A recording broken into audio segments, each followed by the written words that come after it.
Should those people get money? For the people that are looting? Yeah. This is not what the anti-weaponization fund is purporting. These were insurrectionists. 1,500 of them were convicted and then subsequently pardoned by Donald Trump. Those are the people who are going to be eligible to get money out of this fund. I mean, this is just his way to thank them, basically, for their loyalty to him. The fact that gas prices were lower, now gas prices are higher than they've been in years, promised that inflation would go down. Inflation's higher right now than when even public enemy number one, Joe Biden, was presiding over this country. It's 33% higher. Promised that there would be no new foreign wars. We've been in a war for God knows how many months with Iran now. And of course, that the Epstein files would be released. And you have a government-wide cover-up of exactly that. In today's video, Tyler Cohen schools Katie Zacharia on CNN The Story as they clash over Dr. Anthony Fauci, Donald Trump, and the future of the Republican Party. As Katie Zacharia defends the conservative position, Tyler Cohen fires back with facts that put her arguments on the spot. So let's dive in and watch how Tyler Cohen shuts down Katie Zacharia on CNN The Story. We did get some answers from CNN in terms of a new poll. And it shows that President Trump's support is eroding, not only with the general public, but among Republicans. Look at this number. Feelings about the rest of Trump's second term. Right now, among Republicans, just 19% say they're enthusiastic. In April of 2025, that number was 38%. So an interesting moment, Katie, because I know that there's been so much conventional wisdom about in 2028, the Republican nominee is going to be J.D. Vance or Marco Rubio. But is it possible that Republicans are starting to look beyond Trump at other options? Well, as I said earlier, there was a poll a week ago that showed an 83% approval rating for President Trump. And then among Republicans. Among Republicans. Yeah, and now it's at 78%. But I mean, look, we know that there has been some slippage and his overall number is down. We also know he's very popular among Republicans, which is why all Republican primaries, it seems like he seems to be dominating. Yes, he's dominating on the endorsements. However, I think as we look past the midterms, there are definitely some candidates to watch out for, which is you have J.D. Vance, you have Marco Rubio, and I'm starting to see kind of the surge of Governor DeSantis, especially in this Anthony Fauci testimony. He was one of the leading governors that handled the COVID pandemic well, not closing beaches, not closing schools, not forcing masks. And so you see a commentary starting to develop where he's able to actually stand on a state that is well governed. And I think that the Republican Party has three great candidates with the vice president, our Secretary of State, and then also a wonderful potential candidate out of the state of Florida. The governor of Florida. What do you think about this idea that maybe even the Republican Party may be looking to try to move beyond Trump? I mean, look, the reality is Republicans have full control of government right now. Any one of these other Republicans in any other branch of government, in any other cabinet position, anybody not named Donald Trump also has the power to speak up. None of them do. They own all of this. All of these governors, including Ron DeSantis, who refuse to come out and speak against what Donald Trump is doing, refuse to speak out against these tariffs, refuse to speak out against the war in Iran, refuse to speak out against hiding the Epstein files, suppressing these files, refuse to speak out about the rising inflation rates. That puts on full display the fact that they're fine with it, or it's more important for them to pledge allegiance to Donald Trump than to actually deliver for their own constituents. So yes, there is going to certainly be a particular stink on somebody like J.D. Vance or Marco Rubio, but the rest of these Republicans who are going to run in 2028 also have the ability to speak out. The fact that none of them are willing to is a testament to the fact that it is more important to show that they're going to be willing to kowtow to Trump than to deliver for any of their constituents. We've got 1 minute left, Katie. Do you think that the governors stink right now? The governors across the country stink? Is that what he's saying? Republican governors all smell bad. I think we're having across the Democrat Party, I think we're having some major issues with the Democrat Socialists of America rising up, kind of filling in this void that I think perhaps the Democrat Party is missing. And so this really off-the-cuff group is emerging and really taking out some establishment Democrats. But while Republicans still largely support Donald Trump, recent polling suggests that enthusiasm inside the party is not as strong as it once was. That's an important distinction. Approval and excitement are different things. A voter may still support a candidate while becoming less confident about the direction of the country or frustrated with unmet expectations. History shows that declining enthusiasm can reduce turnout, especially in midterm elections where motivation often matters more than party loyalty. Another issue is accountability. When one party controls the White House and Congress, voters usually expect its leaders to take responsibility for both successes and setbacks. If inflation, rising household costs, or controversial policies become major concerns, it's reasonable for the public to expect more Republican leaders to offer independent ideas rather than simply defend every decision. Healthy political parties benefit from internal debate instead of treating disagreement as disloyalty.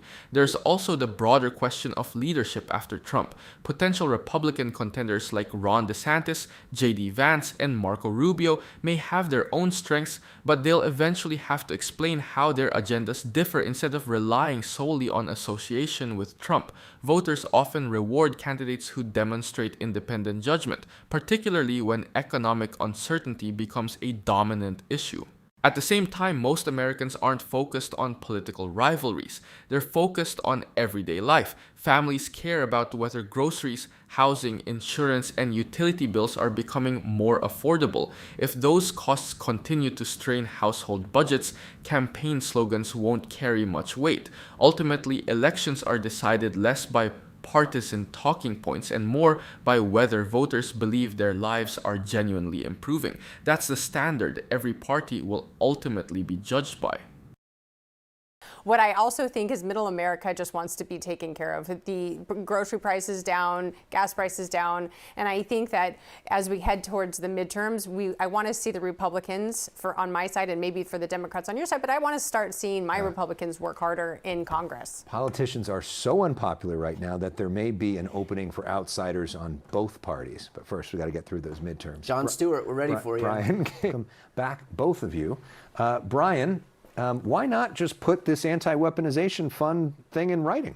Because they have no intention of not doing it. I mean, if Todd Blanche and Donald Trump are willing to put his very confirmation at risk for this whole fund, it goes to show that, when they say, oh, take our word for it, we definitely totally don't have any intention of pursuing this further, but they're not willing to put it in writing. And even if that means sinking Todd Blanche's nomination for the time being, if that's a risk they're willing to take, it goes to show that they obviously have every intention of the world of making sure that he can dole out as much money as he wants to all of these people who engaged in the insurrection. I mean, why not put it in writing, Katie? Well, multiple sources have confirmed tonight, either Fox News, a Fox News reporter and also Daily Wire reporter, saying that the DOJ has transmitted something to Tom Tillis and Senator Cornyn of the sort. Obviously, I don't know what it is.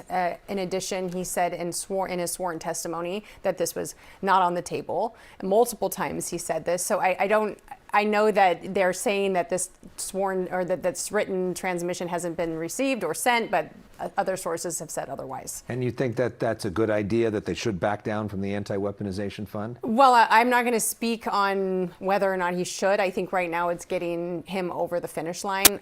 I have been on this show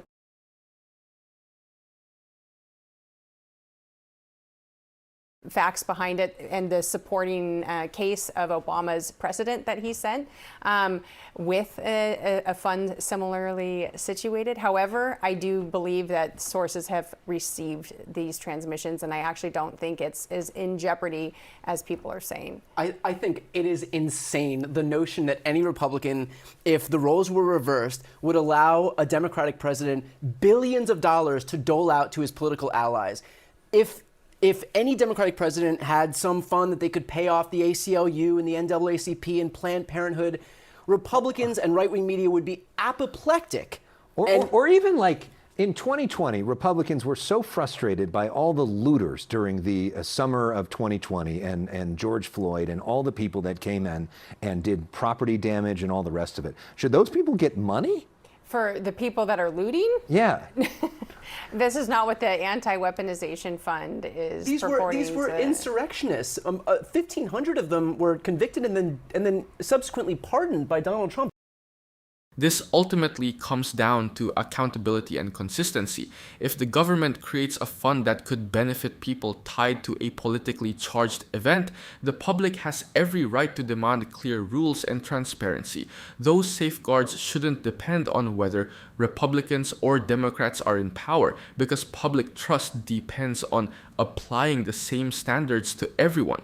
It's also important to remember that the January 6th attack wasn't just another political protest. More than 1,500 people faced federal charges, and hundreds were convicted of crimes ranging from assaulting police officers to obstructing Congress. Any proposal that could financially benefit participants is naturally going to raise serious questions about fairness and equal treatment under the law. There's also an obvious political double standard. If a Democratic administration proposed a similar fund benefiting its own political allies, many conservatives would almost certainly demand investigations and stronger oversight. Holding every administration to the same level of scrutiny is simply common sense, regardless of party affiliation.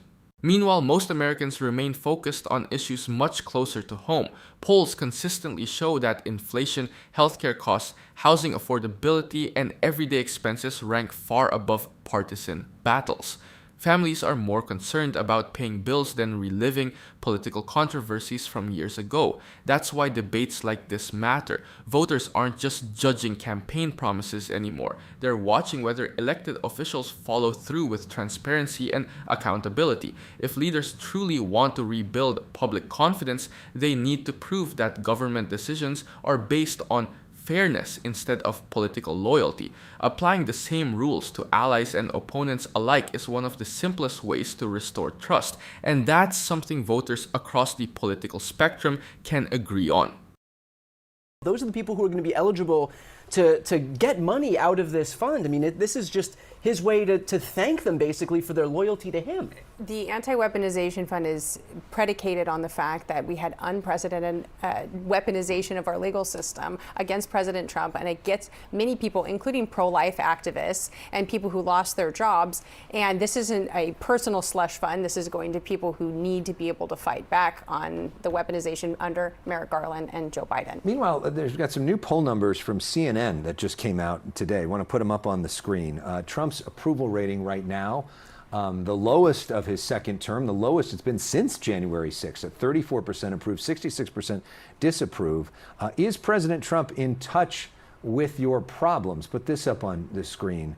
With the problems of ordinary Americans, 27% yes, 73% no. Katie, how do you see that going in the midterms? Well, it's interesting, Alex, because just a week ago I was watching CNN where they said President Trump had the highest approval rating at 83% within his own party, higher than Bush and higher than Obama. And now a week later, he's not in touch with the party and he's the worst rated Was it 78% within the party now? He was, yeah, it was 83% within the party just a week ago. And look, I look back at Ann Seltzer. I'm old enough to remember where she predicted Kamala would win Iowa, and she lost. She predicted a 3-point lead, and it was a 16-point spread, and Seltzer lost her job on this poll. So as much as these polls are reflective of maybe some Americans feeling distaste, the poll has changed weekly. So I don't think it's actually reflective of Republicans' feelings on President Trump.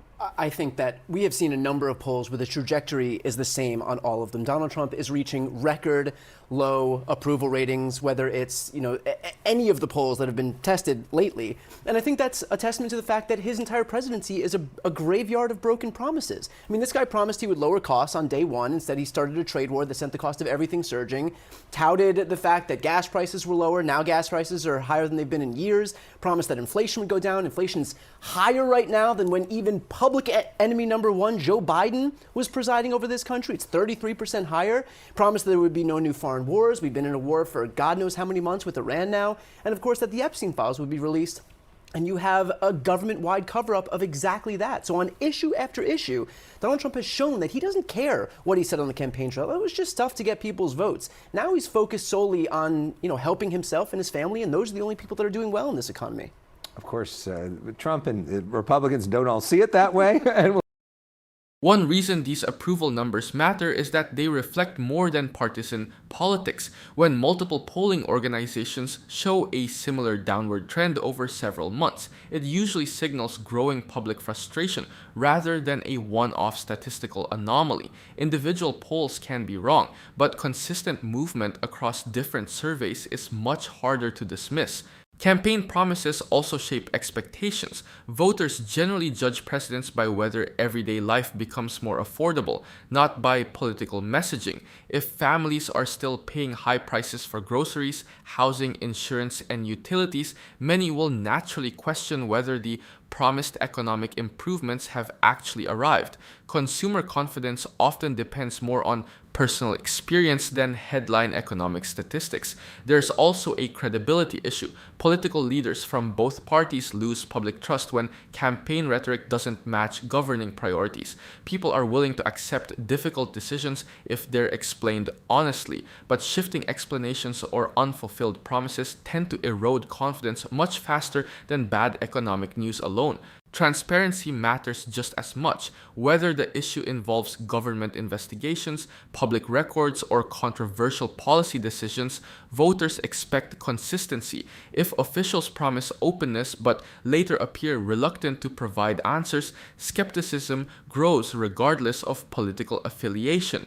Trust is difficult to earn and remarkably easy to lose. Ultimately, elections are usually decided by independent and swing voters rather than the most loyal supporters of either party. Those voters often care less about partisan arguments and more about whether their paychecks stretch further than they did a year ago. If everyday costs remain high while confidence continues slipping, it becomes increasingly difficult for any administration to convince Americans that the country is moving in the right direction, regardless of how supporters frame the narrative. Pause. Are you getting tired of getting half the story from biased news sources? One outlet says one thing and another says the complete opposite. How are you supposed to know what's actually true? That's where ground news comes in. It lets you compare how different media outlets, left, right, and center, are covering the same story. So you can see the full picture instead of just the echo chamber. And here's the best part. Click the link in the description and get 40% off the Vantage tier, which gives you even deeper insights into media bias and political trends. Stay informed, think for yourself, and check out Ground News in the description down below.